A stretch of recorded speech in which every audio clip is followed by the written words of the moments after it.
Decorating Pages is a podcast dedicated to taking you behind the scenes of the designs of your favorite TV shows and films. Each episode, I'll be sharing design stories from some of Hollywood's most famous sets, interviews from set decorators, production designers, directors, and actors about creating the look of TV and film, about their design inspirations, and stories that take sets from page to screen.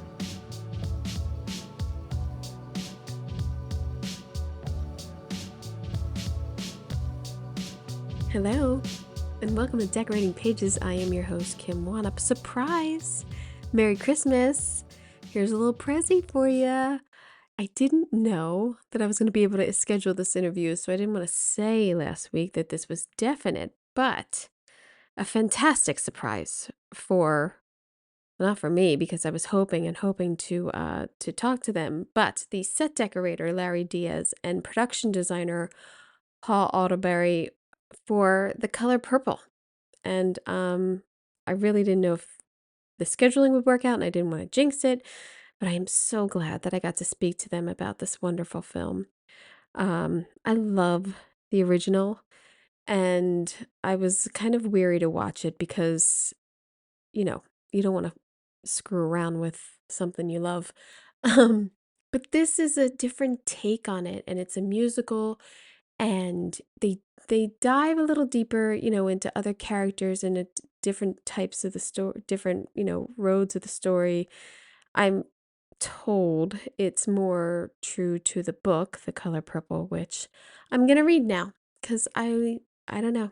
I have always loved that movie. I've always felt so deeply about the performances, and yeah. So if you haven't seen it, I believe it comes out yesterday, Christmas Day. So in your time off, if you're up for a little musical, The Color Purple, Wonka's good too, musical. There you go. You got you could do a double. You could do a daily double at the movies. um, been working and getting Christmas done. Our show was put into a little bit of a tailspin with some sicknesses, and so it was a fun week, juggling a schedule around, and our producers, you know, had to juggle more than I did, so I always feel a little bad. But a lot of last minute things. I don't know. Christmas on a Monday just feels weird, right? I don't know. It doesn't feel like Christmas, but so this week I'm still watching, like Oscar and award contenders. I watched The Holdovers, production designer Ryan Warren Smith and set decorator Marcus Whitman. It's very good. It's very Alexander Payne. It's very character driven. It's a good story, and it's definitely relatable to anyone who ever went to school. Like, kids in class and things like that. And the set, I believe it was all filmed in Massachusetts and Boston, and they found like a real school to obviously, but I think it was all shot on location. That's what I read. So, that was a good Paul Giamatti's so good. I always enjoy his work. And I don't know who that young actor is, but he's pretty good. He holds his own. So it's pretty good. What I cannot believe people are not talking about is the film The Iron Claw, which ugh, is so good. I mean, I wasn't really like dying to watch it or anything, but I threw it on and discovered that first of all, the production designer James Price also did Poor Things, which, sidebar, I did not get back to, but I'm going to finish it. There's too many people who told me I gave up too soon. Um, and then set decorator Tim Cohen. But this story about a true story about the Van Eyck brothers, Van Eyck, in like the late 70s, all through the 80s and 90s, is such a sad story, man. They were a professional wrestler family from the father down to 6 sons, and they believe that they're cursed, and you know what? I kind of think you were. A lot of bad things happen, and then I was just down a rabbit hole of what happened to these people in real life, and it was fascinating. Zac Efron is so good. I mean, I guess I really haven't talked to anybody else personally about this movie. I don't know if I'm losing it, but I thought Zac Efron was really good.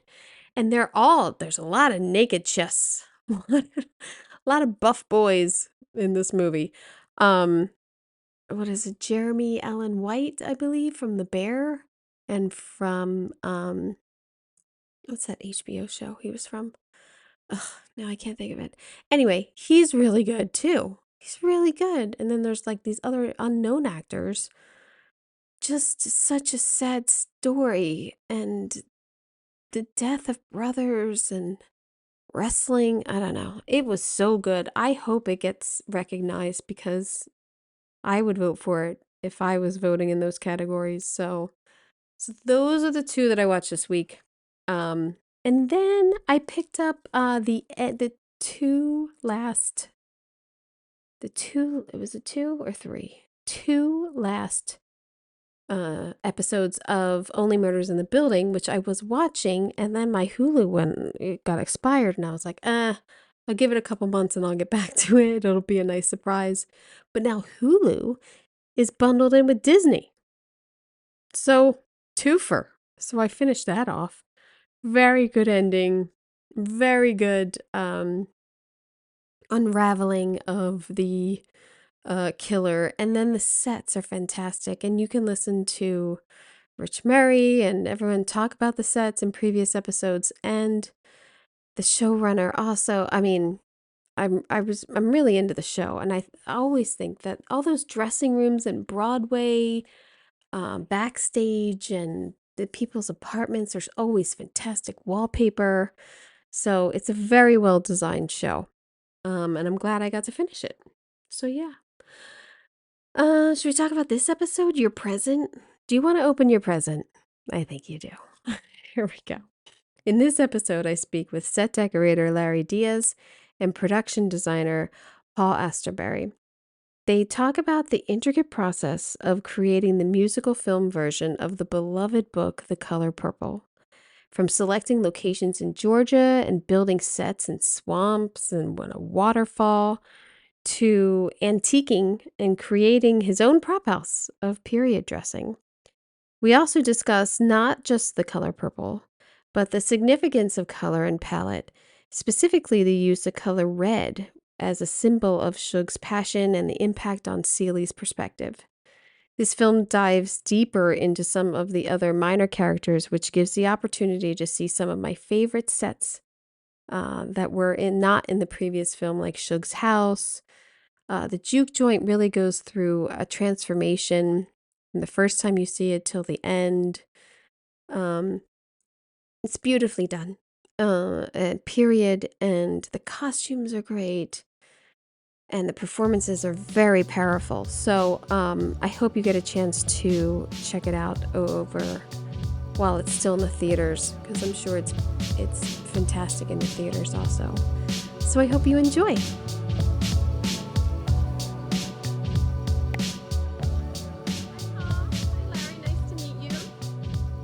Thank you. Hi. How are you doing? Are you in Toronto? Are you in Los Angeles? Where are you? No, I'm in Toronto. Larry's where are you, Larry? In Atlanta? I'm in Atlanta. Atlanta. Yeah, sorry, I'm in an ugly office at the moment, so not a very nice background. But anyway, that's where I am. Where's your book background? You gave the SDSA. What the hell? Yeah, that's my house. Yeah. Yeah, I should have taken a picture and stuck it back there. I did not listen. There's a couple of books. There's a couple of books over there. Oh yeah, I see them. Oh, I see them. yeah, there you go. I did not listen. I try not to listen to any or read anything so I don't double up. And if I double up on questions, it's just by accident, just so you know. It's like I don't, because I know, I mean, SDSA always does a fabulous job with interviews and everything. So, so nice to meet both of you. Thank you for the time. Thank you. I'd like to say first off, I'm just huge fan of both of your works, and the inspiration for years has been there. So thank you so much for such tremendous work over the years, and you're an inspiration.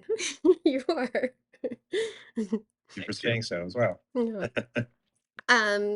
I I am a huge fan of the original Color Purple, and I did not see the musical, so if my questions sound like a little. We didn't either. Oh, We you didn't didn't? either. At least I don't think Larry saw it either. So Well, Yeah, that's what I I've was never seen that's the what I was play. gonna ask. Do you go and do you try to see it, or do you see a tape of it or whatever to like, or no, you stayed away from it? no, at the beginning, to be fair, I mean, I did watch the original movie and I read the book prior to my interview with Blitz, of course, because I mean, what else? Yeah. What else am just to remind myself, of course, I'd seen the film and I hadn't read the book before, but I read it before my interview. But that was about 6 months before we actually started the production, and um, and I consciously chose not to, because obviously Blitz must have seen it as well, but Blitz is his own ideas, so we wanted to just start there. We had to refer to things from the original we could, but I consciously chose not to. And of course, there was no, as far as I could find, there was no recordings of the stage play. Oh, I mean, sorry, the stage musical. So I you didn't have to. didn't even get a chance. I still don't know what it looked like. I heard it was very simple, like quite a very simplistic musical background. It was mostly about the actress. Right. Well, it's such a tremendous story. I mean, I don't know why I'm drawn to this. I have no, I can't really relate to it or anything, but I love that movie. I've always just loved that movie. Um, I'm wondering, since it's such a personal story and project for Oprah, did you have influence there? Was there like, hey, I definitely want this in there, or? Um, I mean, well, we saw Oprah in early cast read-throughs and things like that on Zoom, and she came. She was there a lot during the shoot, but by that point we were Right. well on our way to our So, own, Blitz's vision. oh, that's great. So it didn't really. No. I mean, I did. You know, there were a few things I did eventually. I did just by fluke on a plane ride from Atlanta to Savannah, noticed The Color Purple was on the movie. I mean, on the TV, and so I did watch it partway there and partway on the way back when we were shooting at some point. So I figured it was fate that I should watch it again. And then I noticed a few things just strangely that we had actually done just because we had the similar research, I think, similar Right. research photos, certain little elements we did. And then I consciously had chosen something. Shug Avery, sorry, in Spielberg's film, when they come to Harpo's house, they use this barge on a cable, and they has a cable barge, and they pull the symbolic piano. They pull a giant piano. It's kind of a nice image, this big piano on the Right. small barge. They pull it across the pond into the swamp into his uh, juke joint, or well, what will become the juke joint.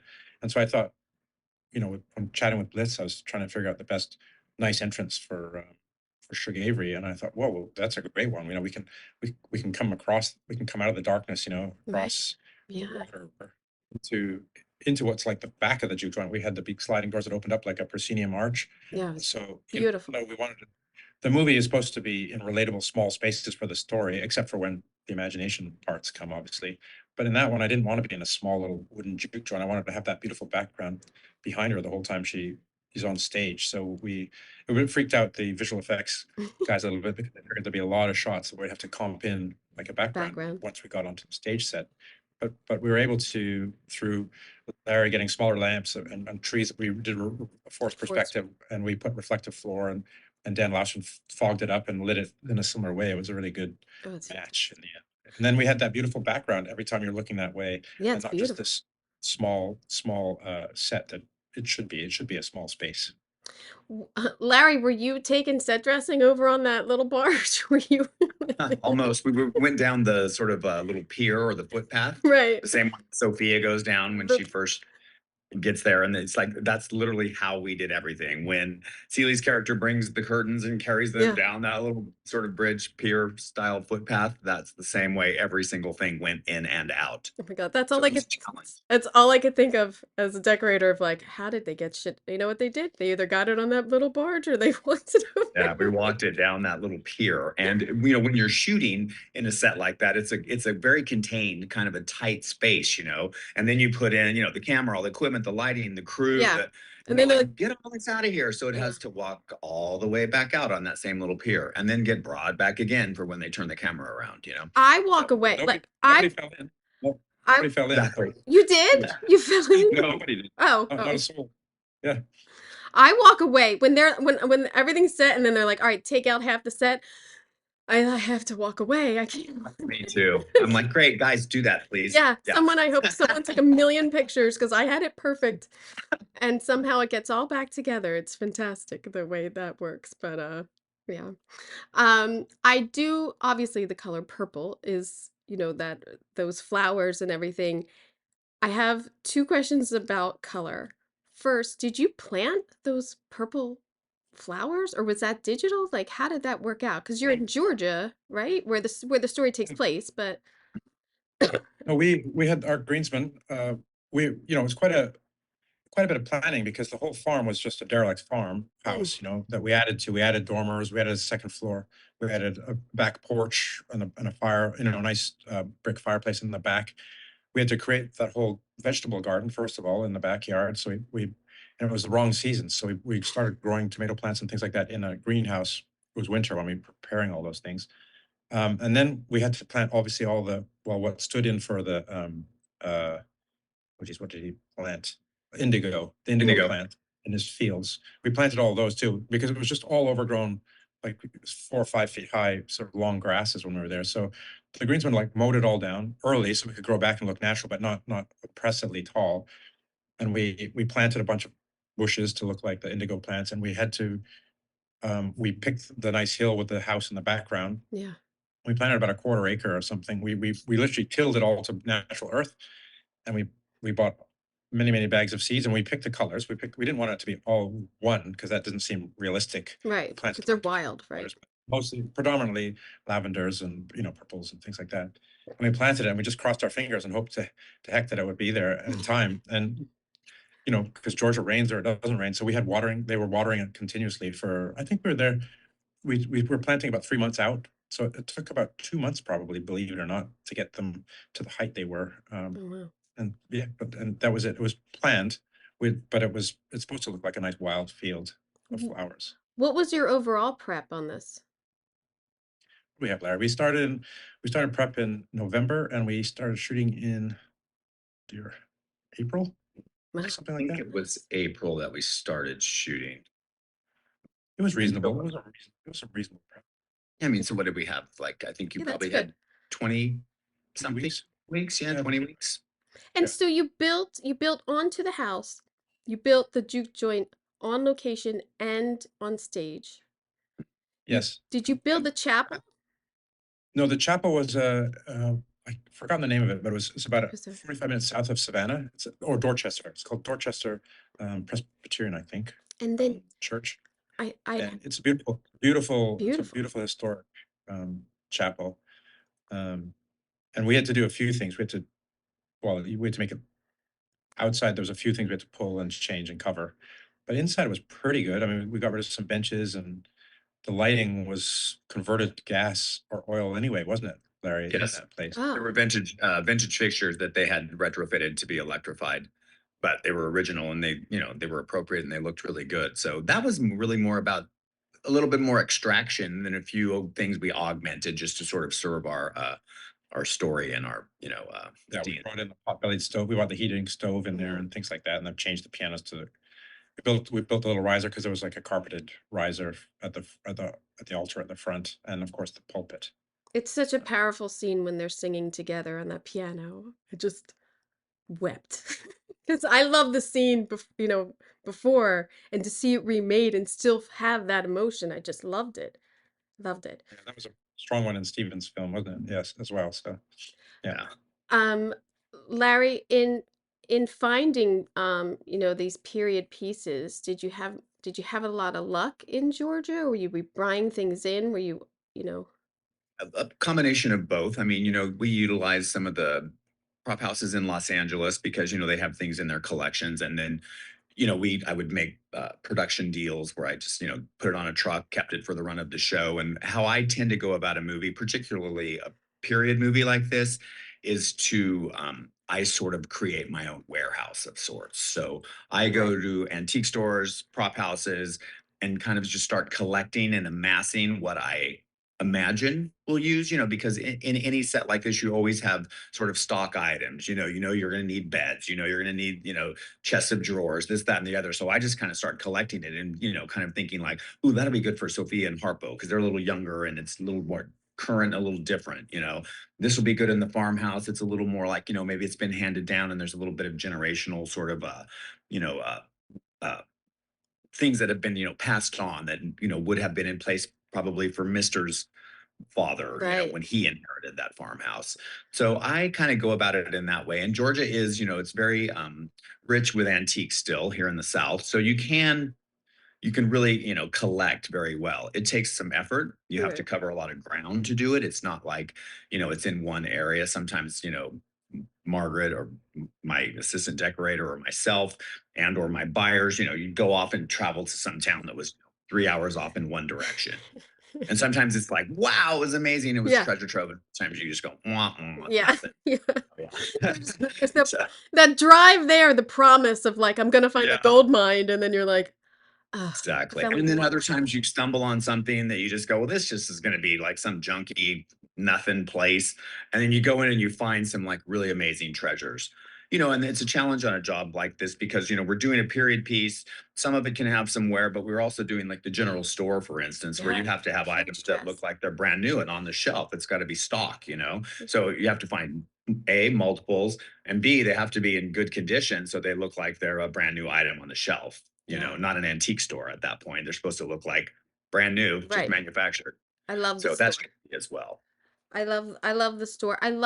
Love Shug Avery's house because Uh, it was like new in the story to me. I haven't read the book. So that to me gets me back to the color question because there is purple in here, but there's a lot of deep reds.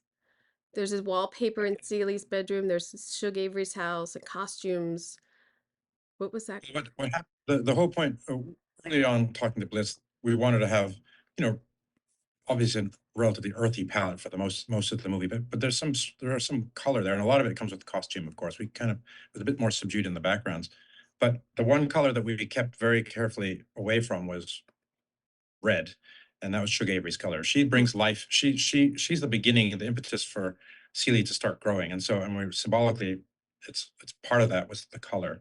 She arrives that first time in a red car, and she's wearing, I think it's burgundies and in the yeah. red family anyway, costume, that particular one. And then there's a point where you recall she puts a bit of lipstick on Let's and she see. wipes it off after. It's the first time she smiles, and that's the transference of the color. Literally, it's transferring onto her. And the room that takes place in is actually in Mister's house, of course, and the rest of the house is not in that color palette at all. It's in like in muted greens and blues, and sort of like very neutral in a way. But that room, we sort of talked, Larry and I and Blitz, and we said, well, this is kind of the shrine to Shug. Celia's not even allowed in that room. Mm, This is because Mister's always pining after her, and he always wants her when she shows up. She's got her own things that she's left behind to keep her happy when she's there. So that room is where we added, we had some dust deep rose colors and some pattern, and we had more color in that palette towards the red palette. And then that's where she gets the red literally on her. And then as we progress through the film, um, by the time we get to Shug's house, then we have more of that color, and it's just. And then obviously after that, when we go back to Fancy Pants, when she opens her own shop, it's painted in the colors that we've seen and associate with Shug and power, like yeah. feminine power and strength. That's where the color palette Yeah, I loved it. worked I loved well it because from. it does flow through the movie and it's not like in your face, but it's there and it really is another character, I thought. Just the brightness. And even I feel like the lighting, everything got lighter and like in her world and everything. And that ending scene with the all of the tables and the dinner and everything is beautifully shot. It's a lot of vintage tablecloths there, Larry. Yeah, yeah, we did a little quilt collecting for Yeah. sure. But also just to go back to the color red, Yeah. I think you notice the red and you kind of see it sneak in to the movie, but it also, if you really kind of put two and two together, it sort of sneaks in when Shug sneaks in. Mm. So to me, it was very symbolic of her passion. And I don't mean just like passion from a sexual perspective, but just No, yeah. she had a sort of a passion for life, for living in a certain way. And I think she sort of helped open Celie's eyes with her own sort of passions, just to like look at her and think like you're this blank slate and you don't smile, you don't have any joy in your life. And she asks her innocently sometimes, like, well, don't you Yeah. feel this? Don't you feel that? And Celia's kind of like, she doesn't even know her husband's name, so Yeah. it's, so there's things you just go, Shug brings all that in, and she's sort of like with this sort of passion for life, sort of sheds light and opens doors, for Celie in her mind, obviously, and also then in her life ultimately. Well, the furnishings too in Shug's house are so rich, like rich and up and And we did that purposefully, yeah. and we did it where, if you kind of look around, you'll see, just like little bits of art, African artifacts, the art that we used all, African American artists that were doing works at the time. And so we really wanted to make her be, a little traveled, a little more worldly, a little, she's had exposure to the world. She sings, she's been in nightclubs, she's traveled around the country, maybe even abroad. We don't really know that, but she has had experience that is it's almost like Celie when she goes to that house. It's like she lands on another planet. She Yeah. just looks around like, what the heck, Yeah. Oh, it's because beautiful. she's lived in she's lived her whole life kind of um eh, like as kind of a visitor in a way. She was never really accepted and wanted in her own home by her, Yeah. who we find out is her stepfather. Yeah. She lives in Mister's house like as a servant Yeah. almost. She never really has a spot and she never has a place. And I think Shug, when she tells her like, "Oh, your room is up here," Yeah. she's like, "Never had a room," Yeah. you Out know? of room. Yeah. Yeah. Never had a room. And we The dressed a really good room that we didn't look at too. It's a shame. Yeah. Because there was a scene within her room sewing. So you see a little more of her sewing, and it was a Yeah. beautiful room. Yeah, it was in that house. It was a beautifully dressed room, but never Ugh, made it never made the final cut, unfortunately. I hate that. I hate I think that. the color that we took that color though, and the color palette, and then transferred it into the fancy pants when she transformed the general store. So well, she brought that color to that, and then of course she's in that bright red pants again, Right. much like Shug in the bright red outfit. It's great. Sequins and yeah. Yeah. Feathers. Uh, Yeah. Yeah. the musical part of it and making sure obviously you had the music, right? Was there new music? I'm so sorry if I don't know, but was there new songs for this movie that you had to Yeah, yes. yeah. There were some songs that didn't make the movie, because obviously it's not a musical the whole Right. way. I mean, there's musical and drama in there. It's a musical drama, I guess. I'm not quite sure how to describe how it is, but so some didn't make it, but and then others were re-recorded and reworked. Mhm. Um, Blitz first and foremost is a musician before he's like a filmmaker, and I'm obviously at work. You're walking. Uh, I don't know who that is. I don't know who that person is, and but anyway, It'll all be fine as uh, long as that's not on fire. Yeah. that's Yeah. right. Yeah. And, so but he was adamant. Uh, this isn't Broadway, but obviously we're basing a lot of those songs from the Broadway ones. But so he brought in various experts in particular genres, gospel, um, blues, and jazz. For blues, for instance, it was Keb Mo, who's a famous American blues artist, and who brought in to consult and rework a bunch of the songs, and the same for gospel, and the same for the jazz numbers. So they were developed, and there was a few new songs as well. Um, I mean, Blitz wrote actually one of them, which was the working song when Harpo's singing when they're building the house. Oh, yeah, yeah. Very simple and and they're pounding. It's very rhythmic beat when they're banging the ladder. I mean, banging the hammers and stuff. So, yes, it was very important to him. When I came on, we, he had been working for 3 months with the writers, the music writers, and various artists in the studio, I should say, in Los Angeles, getting the majority of the songs to a point where he could share them with us. Because when we were thinking about how we're going to portray these songs and the dance numbers, and Fatima was already on board at the same time as we were, which was the choreographer, Fatima Robinson. So early on, we had the music, and we had early ideas from her about what she wanted to do. Even before we had a lot of the spaces, we knew what kind of moves that Oh, that's some great. of the choreography she wanted to do, and then we kind of folded it into the spaces we either found or created. You know, M dance numbers, and I'm not an expert really on musicals. I've never done one before, but I mean, there's a lot of really grand Right. stage dance you see in films, but ours, I mean, we take ourselves out of that obviously for our fantasy version songs and things, but but the movie's still supposed to be grounded in this small world, small town Georgia, coastal Georgia. So the trick was to try to figure out enough ways to make the dance space interesting enough, and levels and props and set dressing that they can interact with, yet still have enough for them to do a really nice performance.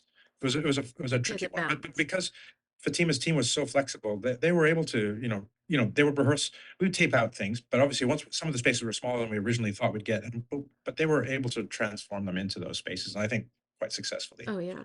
I think that's the challenge is that the realism of rooms not being that big and then needing space to dance around and have like, okay, we have 16 people in this choreography here. Like, what are we going to do? So I think it's a huge challenge design wise and decorating for like, well, usually this chair is here. Now, do you want it here? Now, do we move it? Are we losing continuity? Like, I feel like it's a big conversation to have, a big on both It parts. was, and it was a challenge as well. But like Paul said, Fatima she's amazing to work with, and she is, it's equivalent of almost like doing a big stunt rehearsal or a Yes. big stunt routine, especially on this movie, because if you notice, a lot of the dancers, there's tremendous physicality that goes into it. Like guys doing flips and Yeah. jumping off tables and flipping backwards. So you have to have things that can withhold, the stunt work that they're doing and the dance work.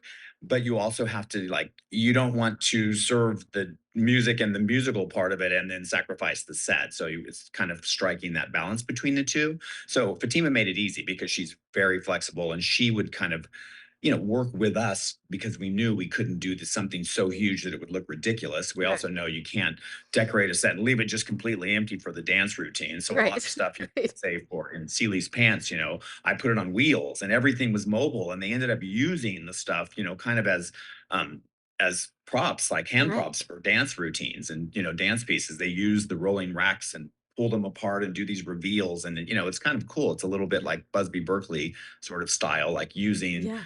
the scenery as props. It's a compliment to you and the dressing. Yeah, it was great because, like I said, they were also great to work with. It was nothing was ever a problem with them, which is wonderful, because then you have somebody who's truly collaborative and she's going to come in and sort of work with us, and we work with her. I was always so eager to give her anything she wanted because she's lovely and charming and amazingly talented, and so it was really a pleasure to sort of like, oh, here's what I can do, and she'd be like, great, great, great, that'll be great, and she'd make it work. It was great. Mhm. There's never any problem. I mean, one time it was a funny thing, and Paul will probably remember this. The dance number in the juke joint ended up getting really raucous and really physical. And it was like, we got to stand on these tables. And I had found all this really junky stuff because the way I was sort of playing the dressing in the juke joint is it was found objects, that Right. Harpo, he didn't have, two coins to rub together. So he was just kind of trying to make it work. And so I was trying to make the stuff feel realistic, like, just found objects and junky old chairs that were rickety and things Right. that were probably other people's trash, that he's going to be like, I'm going to make this juke joint. And then suddenly they go, we have like grown men doing backflips off tables. I'm like, uh-oh. Yeah. So we had to do a little reinforcement, but it all worked out in the end. And like I said, she's really a trooper and she just kind of goes along with it. And like, we'll make it work. We'll make it work. And she did. There is always like sometimes like can the actor sit on this glass table? And you're like, well, I mean, he could, but Yeah. I wouldn't. Yeah, exactly. This one was like, can the actor do like a double axle off the Yeah. table? I'm like, oh my God. There's a lot of little metal angle brackets madly Yeah. screwed onto the A lot stick. of L Oh, brackets and brackets. hidden reinforcements. That's right. Attached to the floor. We had to lock them down to the floor so they would Didn't over remember. and stuff like that. Um, the beach scenes, you have so much exterior. Did any hurricanes happen when God forbid, but did you have like, oh my God, get the dressings blowing away or like We were actually lucky oh that way. good. I mean, unfortunately, there was one day when Celia's up reading her letter. She's reading the letter. The idea is, by the way, that she's reading these things, but she's never been to Africa. We just consciously chose that we weren't going to cut to scenes of the sister and her kids in Africa. Yeah. I But want to because get it's to her that. imagination, what she reads on the page, she associates within the environment Yeah. she's grown up or knows, right? So, like the African village was basically next to what we call the American Village, which was the little shacks in the opening Mysterious Ways number, but just next to it. So the trees were the same, the light was the same, but the village changed into what these African huts and everything. And then at the beach, the girls had run around on that beach before. And so when she's reading about landing on the beach and meeting this Ashanti king, being greeted that way, we thought, well, it's a great setting to set in the same place where she is comfortable with and she recognizes. And so she's walking there reading her letter, and she says that she's sitting in the tree like she was as a child, because that's her happy place with her sister. And yet now the trees, when we spin around, those trees are now transformed through CGI. They added leaves and color and some flowers and everything, and to make it feel, like she's in this magical scene in Africa. Yeah. But no, we did not. But in that scene, to get back to your question, the scene where she's sitting in the tree, we did all the big stuff with the dancers on a beautiful day, and then the next morning we were supposed to do her in the tree for her close-ups, and of course it was pouring rain. We sat in our trailers for forever. The sky was wrong, like it was just miserable. And Dan had to light it. It was difficult, difficult one. But that's about the worst thing we had by the sea. We had some pretty crazy rainstorms, lightning storms that shoot down a few times near Atlanta. That's for sure. Did you bring that tree in? Was that there? No, no, no, that was there. I mean, Wow. what was scripted was a cliff time. They're on a cliff looking at the sunrise or something was written in the script when we first read it. And I was like, I wasn't even on the picture yet. I was still in England doing another film. And I was like, oh, I don't know if there's any, from my memory, I've been to Savannah before. And I was like, I don't think there's any sort of elevation. Yeah. So I was Googling around and I was trying to find any interest. I looked at all the beaches online I could find. And I found this one in Jekyll Island called Driftwood Beach. And there was a picture of that tree, Oh, and wow. a couple of trees, but that tree on there. And I thought, oh, well, that's kind of a ways out of where we were supposed to be shooting, but we're in the right state, so let's go scout it. So we went there. Once we saw it, it was beautiful, and we discovered there was more to it than that.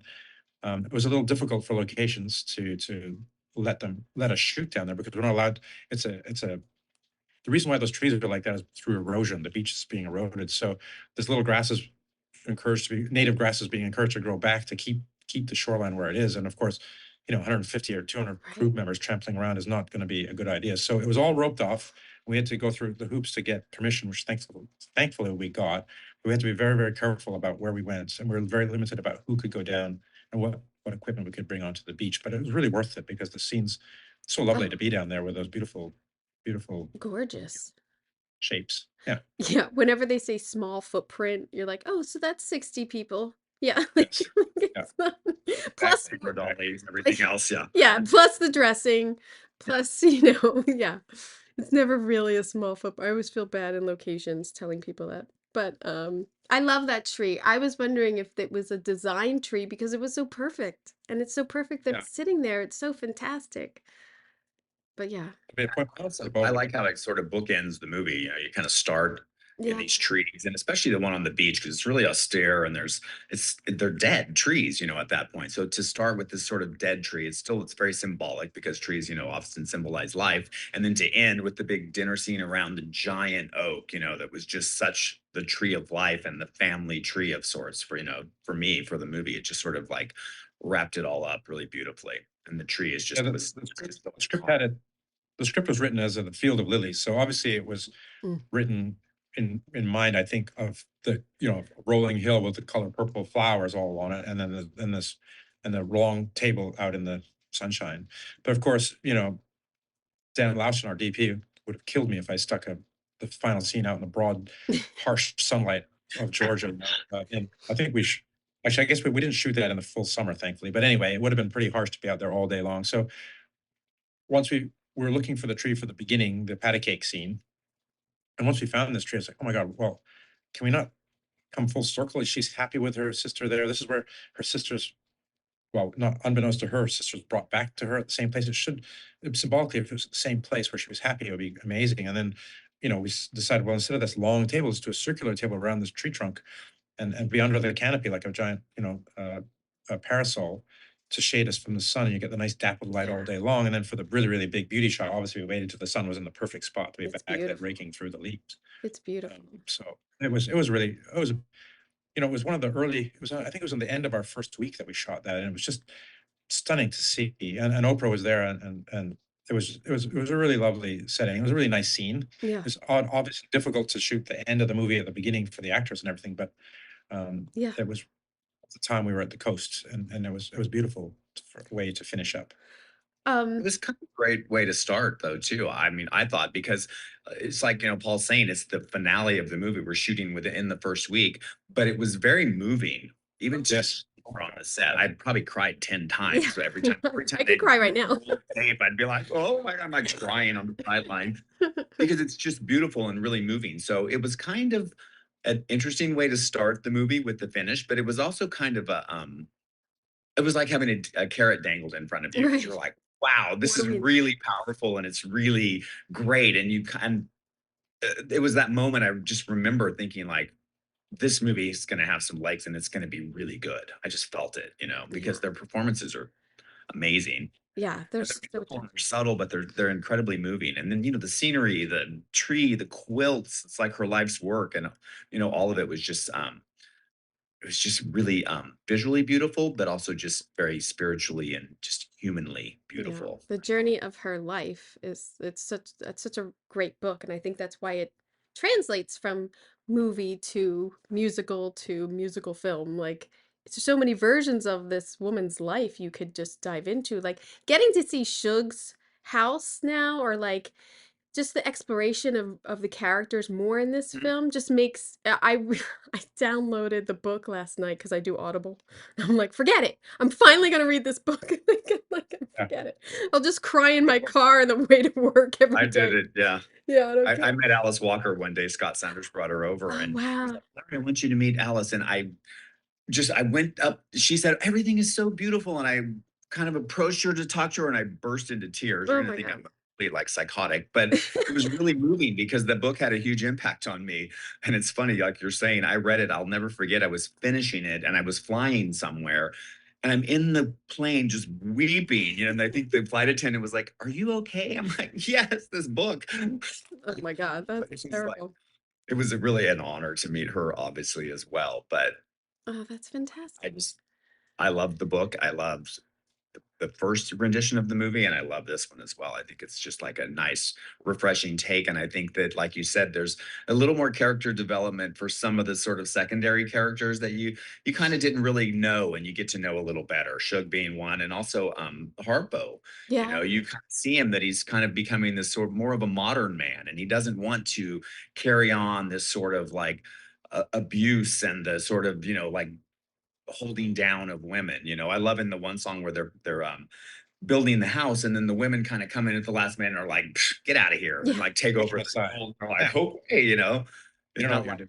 you got to keep a woman in her place," kind of thing. And I Yeah. love it's like they're making Harpo be a sensitive, caring, loving man, and they had a beautiful, passionate relationship. I think it obviously took a wrong turn, but it's kind of beautiful how it kind of comes back full circle as well. The movie's really good about sort of taking you on a journey with Yeah. many characters in many situations. Because the same for Celie, she has this rotten, lousy life. She's, has been a victim of incest, all these things. She's never been treated well. She's been raped, abused, beaten, but she's like a beautiful person who doesn't hold anything against anyone. And she goes full circle and she ends up bringing Mister back into the fold and saying, "You're welcome here." Yeah, it's kind It's of I unbelievable. mean, I think that's the thing about the story that's just so beautiful because it's about how the human spirit will endure. And it's also, for me, Celia is like the epitome of what a Christian should be. Yeah. Yeah, turning the other You cheek. just go, she doesn't judge. And she doesn't like hate people. She forgives and she just lets go and she moves on. There's a lot of emotion too, with the lighting and the So, practicals that you have and the shears that you have and the windows and everything. Was there a lot of discussion about like, can this be thinner? Can I get shafts here? Can I oh like, yeah, of yeah, course, and we did, a decent amount of camera tests. I would bring things to Paul and we'd show them to Dan. And, Dan also, again, our DP, Dan Lawson, he's also incredibly involved and there's a lot of interaction. So we just show him things and we, hold it up, look at it, be like, oh, that'll be great, or like, say in the pool hall, for instance, that we did the big old vintage wooden blinds because you break that light across the wall yeah, and just these stripes we're just like, wow, everything that we did with different laces and different sort of textures and weaves and tones and the pool shades with this amber kind of glowy color. he did a beautiful job of just pushing light around and playing with light and sort of and really using the sort of Georgia sun as a light source, Yeah. because we're in a primitive household in a rural setting, in a time where there was not at the beginning, no electricity, ultimately a bit of electricity. So it wasn't a movie that you could just slap lamps everywhere and go, oh, here's where all this light's coming from. So he did a great job of pushing stuff through windows. So the windows were almost like another practical fixture of sorts. So just how we dress them and what we Yeah. put on them would allow this sort of like him to play with the light and manipulate the light to make it really beautiful. Yes. And in her store too. And how Yeah. that light comes in and Yeah, everything. And there was a conscious choice between Dan and Blitz, well, all of us, but between those two in particular, to settle in on a heavy, hot sun blasting through the windows, generally speaking, through in most of the interiors, the dining to room. give Yeah. keep that feeling of heat, and there was sweat on people's faces and things like that. Keep no, it's hot, and just to show that, just Yeah. to show it with the hot light, basically. The the dining room is where so many things happen to Celie. I mean, either being beat and put down or being introduced to people, like having to cook and then becoming having strength in that room and having her friends around her. Was that designed? I mean, it's so beautiful, the shot when you get the windows and you get the whole table.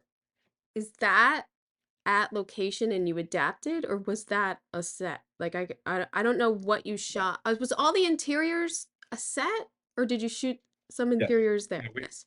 yeah, well, we basically built most of the interiors. We built the interior of the juke joint, although we did shoot some of the scene in the real juke joint. It was only marginally bigger, the one on set, but we were just able to pull walls away for Yeah. the dance performance and everything.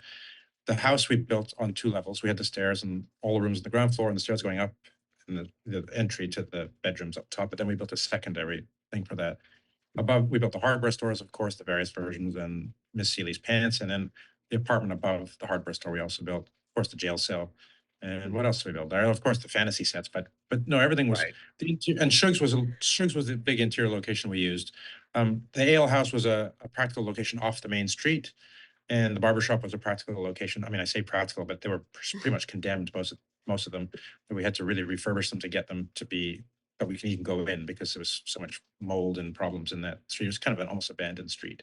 But the majority of the interiors were actually on stage, for practical reasons. But we did have a lot of locations outside Yeah, I mean, the exterior. there's so many exterior shots. So the street was existing but run down, and then you brought it to life and period and everything. Yeah. Wow, that's so much work. It was a small town, where the main street would have gone. I mean, the main street was the main thoroughfare at one time, and then the highway, probably in the 40s or 50s or 60s or something, Took it was away. put a couple of miles, 3 or 4 miles away, and Mhm. then a strip mall goes out there, and then the downtown just falls apart. Yeah. It just and so it was just semi-abandoned. I mean, it was probably what, 1/3 occupied If there, that, yeah. maybe Which made it not even that. Made it which great was for good us. for us because it gave Yeah, us the sort of freedom to do, whatever we needed to do without completely disrupting someone's business, Right. Right. or altering their space. So the spaces were really raw. So we were able to use them yeah, almost like very. a backlot in some Yeah. instances. Some we built out on the inside and used the interior practically, and others, we sort of treated it like a backlot and built, sort of like showcase windows that we could dress, like say the hat shop, or the clothier had a small room in the front where the men's suits were, and there was a dress shop we just saw into windows. Yeah. Mm. And the general store, we kind of only saw what, Paul, like maybe 10 feet into it. And then Not you even. guys said, I think about it. Yeah. Yeah. And the house, like you were asking, that was all the exterior stuff was built, was done on a location, and then we built the interior completely. We only ever glanced like into the front door and into the back door, and would just be a few pieces we'd have to do because it didn't really match on the inside. We Didn't needed match. It didn't match. And the other thing is, obviously, the scene where she spits in old Mister's water cup, walks from outside. We come in with her. We matched the front entrance so that we could shoot some of those scenes like that. We were quite careful about what we knew which scenes we were going to have to use the location for the interior exterior connection. And on the back porch, when it was pouring rain, that was on the location. But we also had the back porch scenes where we were on the stage as well. You could shoot the back porch and walk in, because we had built the back porch basically twice, and then sort of the addition on the real house. Um, because I knew, I knew what we needed upstairs, downstairs, and that didn't a number of things didn't work at the particular location, but the setting was perfect down this Yeah. remote little road. We had the place to ourselves. It was a really good place to, because like I said, it took months to plant all the greens and get all that sorted Yeah. out. So it was worth adapting that location to our purposes. I'd have to say that when I saw the house that you have there, it felt like a match more than the house in the previous film. Like when they show the house, I mean, Shook goes up and it's this big house. It's like Yeah. it made no It it was all has always made no sense to me of like how yeah. did you get that big house? So Well, uh, yeah, Blitz said the same thing. Blitz was when we were looking for the house, he said, "We don't want an antebellum style house. It just is wrong for the thing." When you said the big front with the big columns you yeah, just described, yeah, although most of that movie they played around the back, which was a bit smaller right. scale feeling, which is more appropriate, The I porch think. and And all. so that was something. This house is still fairly, if the footprint was actually fairly big still, but it was good for us to shoot in. Um, but it was of a type of a simplistic style of house, a type of house that the typology was not that huge, grand, moneyed house. It was more simple. Yeah, The detailing was very, very simple. The front columns are just square. I mean, it's there's It's a more nothing ornate. traditional farmhouse.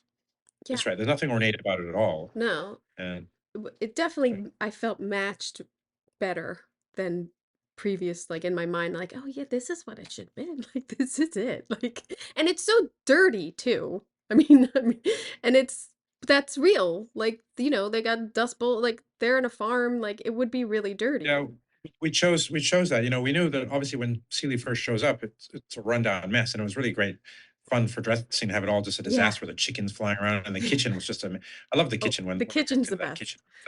Such a her just the crazy mess of the kitchen.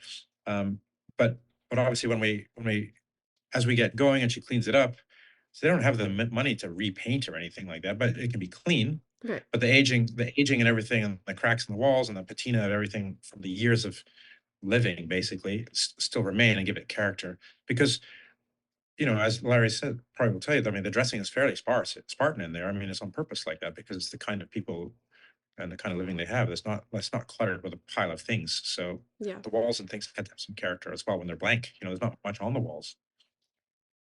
The what was I gonna say? And it Did was they I have something. It was interesting when I dressed the house, I dressed it in its closer to what would be its sort of ultimate place, So I had the curtains and it was kind of done nicely and like here's what I anticipated getting to.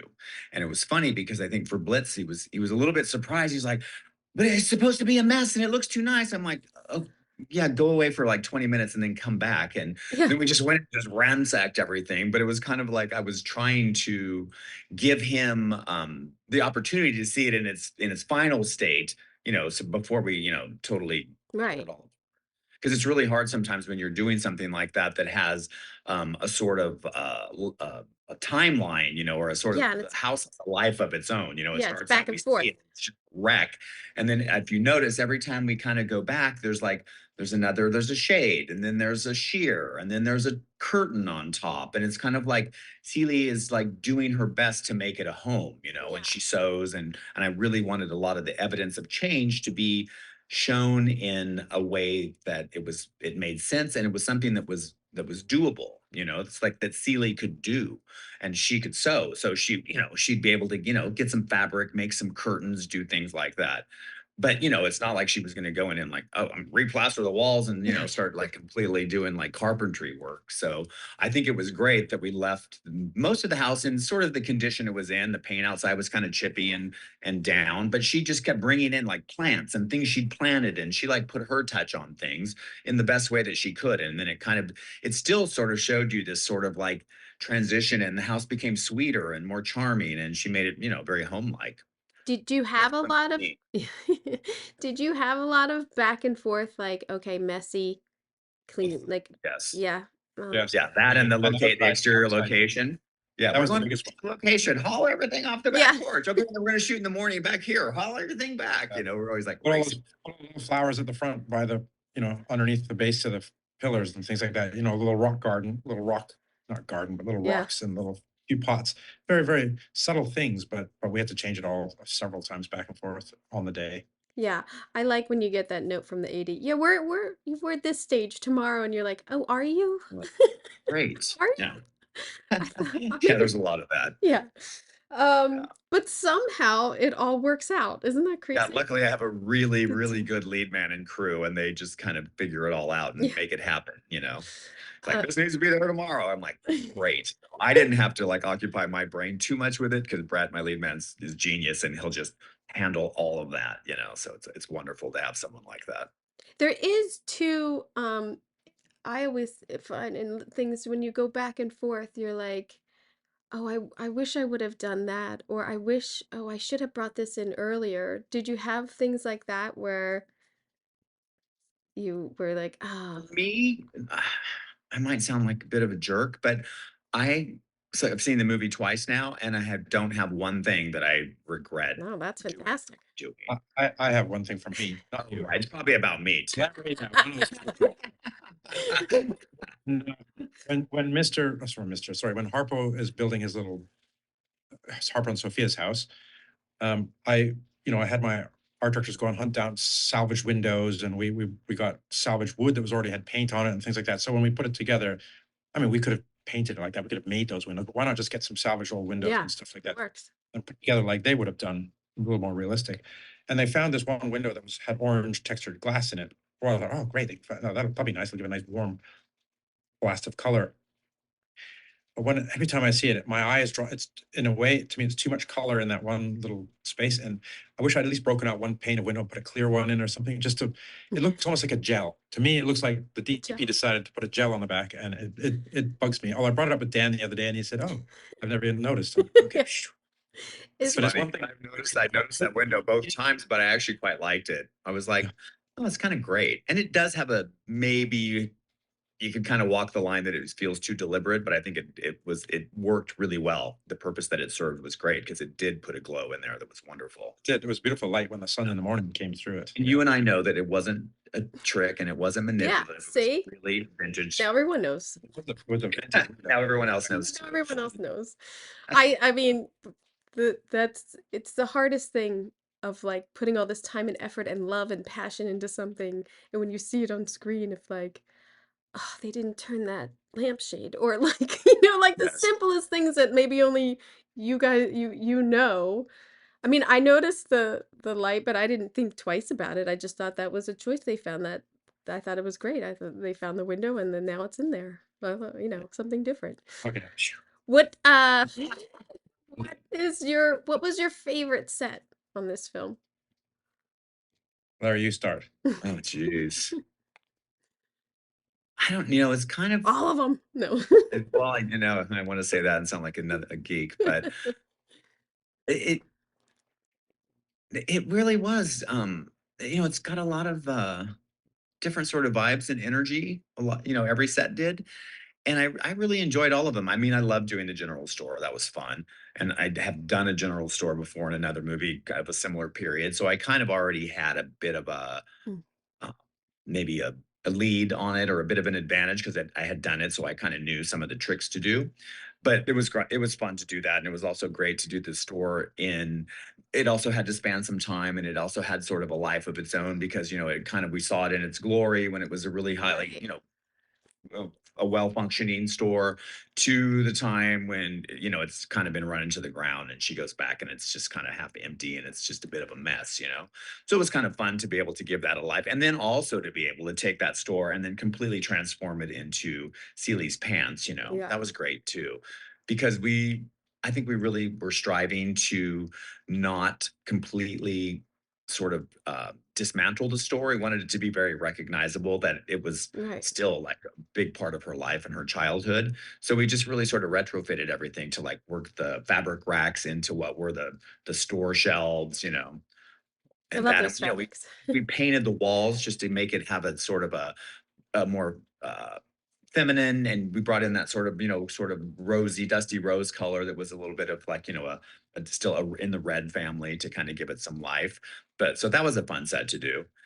And I also really love doing Shug's house, even though it was quick and we were only in there, I think a day or a day and a half, it was kind of a Yeah. quickie, Yeah. but it was great. And the street was really fun to do because, we kind of just looked at those, the shops and we sort of determined together, like, well, we'll make this one of this and that one of that, because some of that you kind of have to, before you make big decisions about what some of the mercantile, it'll be a mercantile or be this, that, or the Can I other. You get kind it? of go get all that Yeah, can stuff, I get it? That's a great concept, but can I get it? Exactly. That's always a challenge, to get stuff that is appropriate, looks right, that's going to serve the set and make it look really great.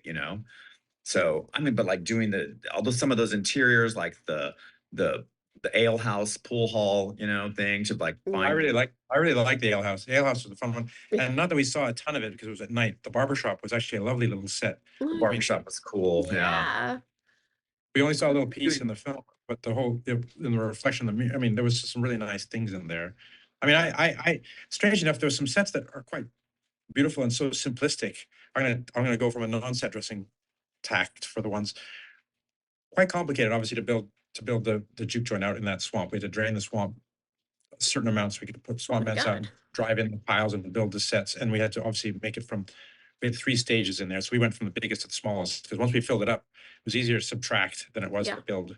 That's one thing. And then the other one, just the idea we found this waterfall for that dance. It was supposed to be the washerwomen in a creek, but then we were looking at a mister's house behind that. What you see, that waterfall, that mill, that dam for a mill, and the house didn't work, but I was really intrigued by the waterfall. But of course, there was nothing in the script really about it. And then at some point, and it was in a location that wasn't really next to anything. It wasn't close. We only were there for like a day or a half a day or something, and it was an awkward one to get to. But I pushed for it. I said, well, why don't we do it by this creek? It's so beautiful.